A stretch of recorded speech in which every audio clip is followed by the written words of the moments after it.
Aloha. So here we have some open range here. As you'll see, the cow is standing not in the road, but certainly close enough to make some people a little nervous. There's a cow right by the rainbow there.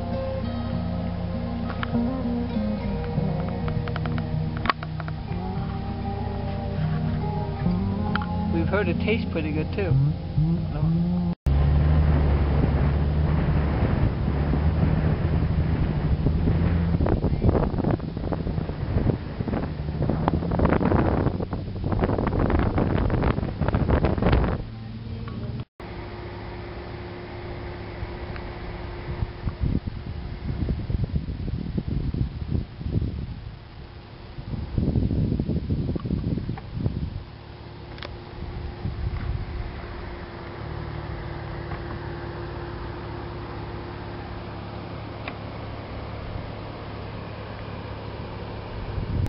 So aloha. So as you can see, the temperature has dropped a little bit. It's now 6,500 feet, and I've got my ear muffs on, got my shades on, which I don't need right now, but I will hopefully need them again. I have a hat on, obviously. I have gloves on. The guy there has his headlights on. Alright. It's raining. You can see the rain right here. You might even be able to hear it a little bit. And we are halfway up to Haleakala at this point in time. Going through those, wherever there's a rainbow, there's rain, right? Or has been, or so there you have it.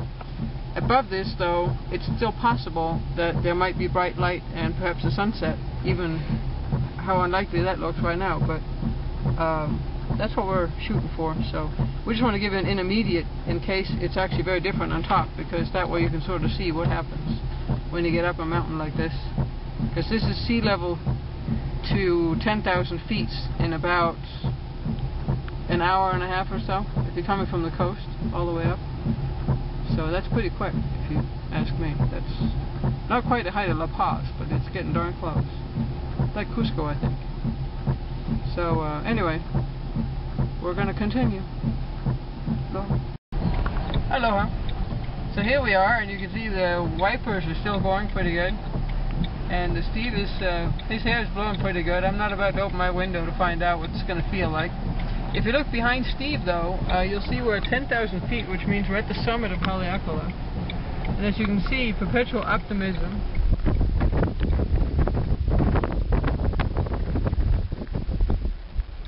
Perpetual optimism doesn't grant you sunset. I'm sure there's one happening in Kihei right about now, as it does pretty much every night around this time, but not here, not whatsoever. We're contemplating the sunrise here tomorrow, because Haleakala is house of the sun. Hale is a house, Haleakala, and the sunrise here is famous, as some of you saw from the video we did at Costco when I showed you that book. But we're going to check the forecast and see how much we can extract, because it's a little difficult to find out what's going on up here unless you actually come up here and look. So we're going to try to figure that out before we get up at some god-awful hour tomorrow on Jesus' birthday. Never mind. So here we are, heading back in the sunset, as you can see. It's gorgeous. We should have brought a picture. Anyway, aloha. Aloha. Never say never. The sun shines on Haleakala, as you can see. It's here. Not much, but it's here. We're at about, what would you say, 8,000 feet now? 9,000? 9,000 probably even. And we can see some sun. There's a sunset in Kihei, I'm sure. There's also a star in the sky now. Or moon, whatever it is. I think it's a star.